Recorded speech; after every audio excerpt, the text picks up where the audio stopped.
Well, hey, what's up, everyone? Welcome back to another episode of the Amazing Seller Podcast. This is episode number 718 and session number 226 of Ask Scott. This is where I answer your questions here on the podcast, and I'm going to do it again here today. And today's question is a really good one, and one that I have not answered before, which is kind of crazy after 226 episodes.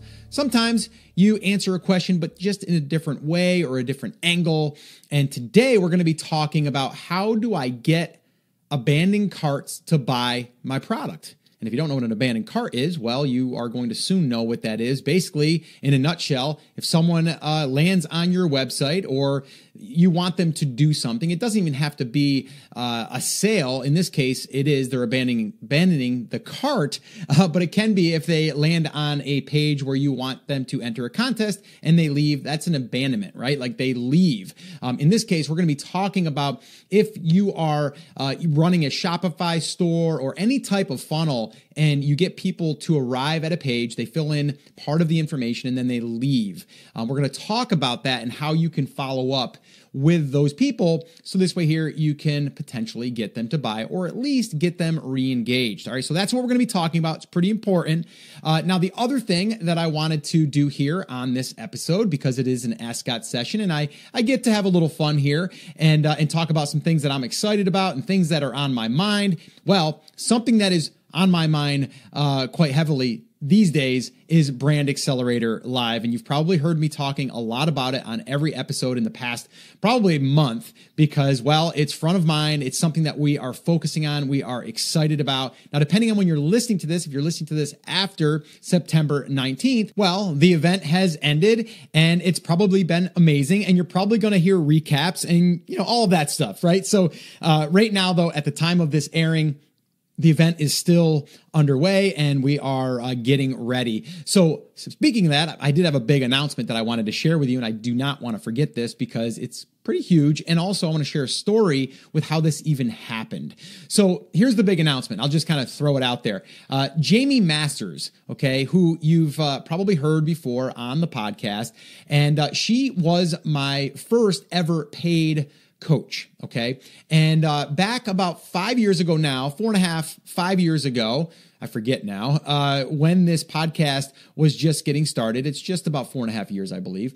And well, I was going through a little bit of a transition there in my life, in my business. And I just had one of those moments that I was like, you know what? I want to try something new. As an entrepreneur, you're constantly probably being tempted, but also you have these urges or you get these itches where you're like, you know what? I want to try something new. And I've always wanted to play around with podcasting. Okay. Because some of you know, I as a young man in my teens, I was in a rock band and I wanted to be a rock star, had the long hair and everything. So podcasting was kind of cool to me because I'm like, you know what? I can get on the mic. I can, really help people, but then also entertain, but also, share with what's working, what's not working, and just help people. So it was a way for me to get behind the mic. The thing is I didn't really know what the thing is that I was going to be talking about. Well, when this other thing came about where I was like, you know what, I want to try this Amazon thing and see what happens because I'm always looking for other revenue streams. And I have been, online doing business. And I said, you know what, this Amazon thing is worth probably checking out because if FBA is what it's all cracked up to be, meaning fulfilled by Amazon, they will do all of the heavy lifting and I don't have to do it. So that's kind of how I got introduced to even wanting to sell physical products online. Now, I did dabble in eBay. I've shared that story before, and I did pretty well with these projectors that I was building for another business that I had. And I did pretty well with those, but it was a lot of work shipping them, packing them, customer service, all of that stuff. Well, when I found out Amazon took care of that, I said, you know what? I think I'm just going to go ahead and give it a shot. So I did. And long story short, you know the story if you've been a listener. I started to get some results. And then from there, I said, you know what? I think I'm going to go out there and share what I'm doing and just see what happens. I've built audiences in the past, communities. And I said, you know what? Maybe this is what I should be talking about. So going back and forth with my wife, I was going to do it, wasn't going to do it, going to do it, not going to do it. And then finally my wife said, just do it. And something in my gut was telling me that I should probably do it. Well, after about 10 episodes, the thing started to take off. All right, here we are over 700 episodes. So kind of crazy to even think that right now. But I started also to have these self-doubts. I started to think to myself, am I going to screw this up? These people are now like listening to me. I want to make sure that I'm leading them in the right way. I don't want to mislead. Like all of these things started going through my head. And I wanted to make sure that I was going to always stay true to who I was. And that's where I heard of Jamie Masters, because John Lee Dumas, who also has been on the podcast, and I've been on his Entrepreneurs on Fire, and I heard that he had hired her when he was up and running, or getting his podcast up and running. So fast forward, I hired her, and she's become a really good friend of mine. She has a podcast called Eventual Millionaire. She interviews millionaires, multimillionaires, billionaires, you name it, and she is well connected and just a great, great person. So over the years, we've built that relationship, and I'm proud to announce, and I've already done this on a Facebook Live recently, that Jamie Masters has agreed to speak at Brand Accelerator Live. So if you are attending, you're in for a treat. This is one of my mentors. She's going to be there to share with us really what she's learned and distilling it down, and then what she's also applied to her clients, someone like me. And she's going to be showing strategies on how to work less, but still get more done. I know that sounds too good to be true, but there are ways to do it. She's a huge advocate of creating systems and processes in your business, working on what you are good at and delegating the other things. And there's strategies around that. So she's going to be teaching a whole session on that. She's also going to be part of a big reveal that I have that I'm going to be doing there, which she has been a major part in this thing that I'm revealing, in a sense, because she is part of my journey over the past 5 years. And also Pat Flynn will be there also to take part in this reveal. So I'm super excited. We're also going to have a private session that everyone there at Brand Accelerator Live is going to be a part of. And they are going to be there as part of this session as well. So I can't give too much away there, but it's going to be awesome. It's going to be epic, and I can't wait. Now, if you are listening to this and it is before September 19th, you can go to baltickets.com, and you can go there, number one, see if there's tickets available. Probably not, but if there are, I'd grab one because they are limited at the time of recording of this. And then the other thing is if there aren't tickets available, there will be virtual tickets available later. So you can go ahead and grab a virtual ticket. All right. So that's Brand Accelerator Live. Super excited about it. But I did want to say, again, I always give you my thoughts of the week and stuff. Really, it comes down to this. Mentors or people that you model, that you get help from, are a huge growth piece in your business, in your life. All right. I mean, Jamie's a perfect example. Pat's a perfect example of that. My father's a perfect example of that for me, right? The other thing is you need to sometimes just trust your gut. If something's pulling you in a direction, you need to start listening to that gut pull, right? And that's what was happening to me when I was transitioning and pivoting from what I was doing for 6 years before I started the podcast, which was our photography online business. And before that, there was the brick and mortar photography business. And then I started feeling the 5-year itch. And then I went into the online space and then just took that business and just applied it online and started learning more there. And then from there, got into e-commerce, and you guys know the rest of the story. But you see, like every 4 to 5 years, you start to feel this pull or this direction because you've also grown through that time. So you got to trust that gut. All right. And then the last part here I want to share with you that I want you to think about is you're going to probably be able to trace back is what I call these take action moments. And what I mean by that is, like, there was a moment back there 4.5 years ago that I felt this thing and this calling in a sense. And then I started to listen to that gut. If I had not taken the action on that moment, right, that I was feeling that and actually do it, I wouldn't be here recording this to you. I wouldn't be having this event with Brand Accelerator Live. I wouldn't be having people contact me telling me how much they're enjoying this education and this learning and me sharing, and then them going out there and building a business for themselves or learning through this process. So again, that one moment, and I can trace back so many more, and I'm going to be sharing a bunch more at the event, but you just need to understand there are these take action moments. I want you to start thinking about yours. All right. Where have you where have you come from, right? Like just sit down and just go through everything that you've done. You graduated high school. Maybe you went to college. Maybe you did an internship. Then maybe you went and started working for this company. That company then opened up a door to this. And then you started just trace back your steps. There's so much power in doing that. It's also going to make you feel as though you've accomplished things because you have, right? So the take action moments are something that I really, really believe that we all have. And if you look at those as just growth moments, it can really change your outlook and your mindset. So something I just wanted to share with you there. All right. So with that all being said, this question came in from YouTube, by the way. So I don't have an audio, but I'm just going to jump into this question. This question came in from Paris Evans. So Paris, if you're listening to the podcast, well, thank you. If you're listening to this on YouTube, well, thank you. All right. And again, if you guys want to ask your own question, you can head over to theamazingseller.com/ask, and you can do it there. Or if you're on YouTube, you can also ask a question there, and I'll do my best to read through the comments or listen to those voicemails. All right. So here is the question. All right. The question is this: Scott, I'm getting customers to click on the links from my email campaigns. They are commenting on my blog posts. That's great, by the way. However, I have a huge amount of abandoned carts. How do I convert those abandoned carts into sales? Please advise. Great question. Thank you, Paris, for the question. All right, there's a lot more that we can dig in here, but we're just going to talk about the basics and what we're actually dealing with here, okay? So it sounds like you're building an email list, which is fantastic. If you guys are not building an email list, please start that today. And I do have a free resource for you at theamazingseller.com/build list. Chris Schaefer and I put together a free training there, and it'll show you exactly how to get your first 1,000 plus subscribers. All right, so go check that out. So, okay.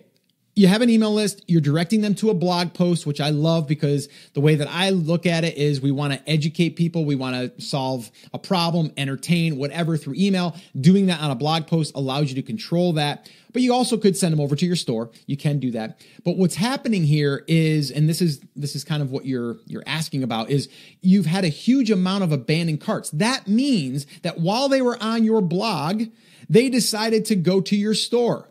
Okay, so again, think about this as like hoops people are jumping through, right? And if they've gotten that far, they're really, really interested. Now, if you don't know how to really track your abandoned carts, there's a whole bunch of tools out there that will allow you to do this, okay? That will allow you to see this. There's Klaviyo. I know that's a big one that will allow you to do that. There's also some plugins for Shopify that will allow you to do this as well. Most CRMs will allow you to do that. And all that is it's a tool that allows you to see through data that is being captured. And part of the data is, well, they filled out this one part of the form, but they didn't complete it. ClickFunnels allows you to do that.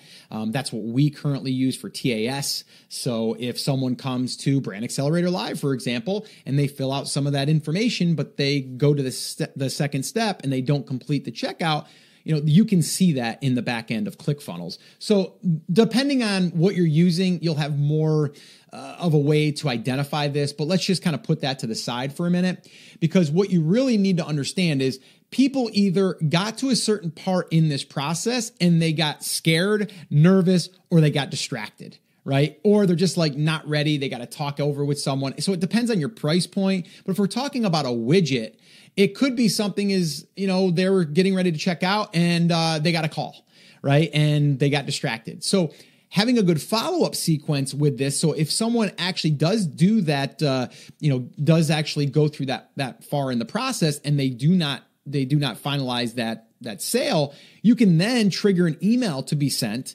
depending on the service that you're using. And that will remind them, hey, you've probably had this happen to you where you did get to the checkout, you just didn't finalize it. And then you'll get an email and say, hey, did you forget something? Or is there anything I can help you with? Is there any questions I can answer about X, Y, Z? So, to me, there seems like there's a conversion problem here. And what I mean by that is there's something that's stopping someone from actually buying, right? And if you see that, there's so many of them that it can't be everyone's getting a phone call, then there's probably something that is either maybe you don't have a phone number on your sales page or your checkout page that gives them a little bit more trust that you're legit, that you're a real company. That's the one thing that Amazon has going for it, right? If they buy on Amazon, they know if they have a problem, Amazon's going to step in and make sure that they're taken care of. So if you're running your own sales funnel on your own website, you need to give them as much credibility for you and really proof that you're a legit business. So having your own phone number up there to call if they have any questions, that would help. If you have any testimonials from people or reviews from people that are public that they can see, that you're legit and they purchased, one of your products. One easy way to do this is to follow up with some of your past customers and ask them to take a picture of them holding the product and saying a few things about it that they like. You could put those on that checkout page. So those are really the obvious ones that you want to do. You want to make sure that it's easy for people to check out. You want to make sure that you have, or that you've established credibility. You might even want to have a little video on there. If it's something that you're selling, it might be a little bit more expensive. That's explaining it. Or you might want to list all the bullet points again on that page of all the benefits that they're getting from this product. But again, I think having third-party validation of testimonials or other people that have purchased it goes a long way. Now, that's what you can do on the front end to get less abandoned carts, right? Because maybe that's what's stopping them from completing the order, all right? The one thing is the phone number. That will help as well. And you also want to make sure that you show them that they are purchasing on a secure platform. So any type of badges that you can put on there that are legit, by the way, from your shopping cart, you want to apply those to that page so they know that they're covered and that they're protected. All right, and that it's safe. It's a safe environment. All right, so that's what you can do on that part of it. Now, after that, if you still are getting abandoned carts, it's just because they haven't figured out 100% if they want this, or they got busy, right? So the next part of this would be the follow-up emails, okay? Actually, there's two. I'm going to give you this one first, then I'll give you one more. So the email follow-up would be just like, hey, I noticed that you're interested in the garlic press. If you had any questions, let us know. Here's some of the things that we're offering for a first-time purchase. Here's your discount code. Maybe you're offering a discount code and you want to give that to them to kind of get them over the hurdle as well. That could be part of your follow-up. But you just really want to understand where they're coming from. The other thing is you want to have some open-ended questions there or a question. So this way here, they do email you back. Yeah, I was thinking about it, but I just wasn't sure of this. Or, oh yeah, I started to buy and it seemed weird. It didn't load. And when I was putting my credit card, it started to act funny, whatever, right? You're going to get this information and be able to hopefully make it better for people in the future, but also you can recover those people because now you can have that communications with those and that conversation with those people. The other thing that you could do is on the abandoned cart page, okay, you can install your Facebook pixel, and then anyone that lands on that page can now get retargeted with a Facebook ad as well. So that's another way that you can do that. And I would do that not on the first page. I would do it on the second page on step 1, step 2. I would do it on step 2 because that means that they got there, but they didn't actually buy. Now it can get a little, I don't want to say complicated, but just a little bit more involved to add some of that stuff there. I wouldn't even start there. I would start more of the follow-up in the email and trying to get that response or that reply to help you really understand where they're coming from and why they are not buying. They're getting there. It's like, yes, I want to buy. They go ahead and they start filling in information, but then they leave. Why? Right? So we want to figure that out. And then that way there we can start to address some of these concerns or some of these issues. So hopefully this answered your question, Paris, and anyone else that's in this situation or having these issues. And if you're not, well, you may in the future. And really, talking about making sure that people feel safe or that people are, they're trusting you, that also comes into the follow-up in the cultivation piece that we talk about in PACE.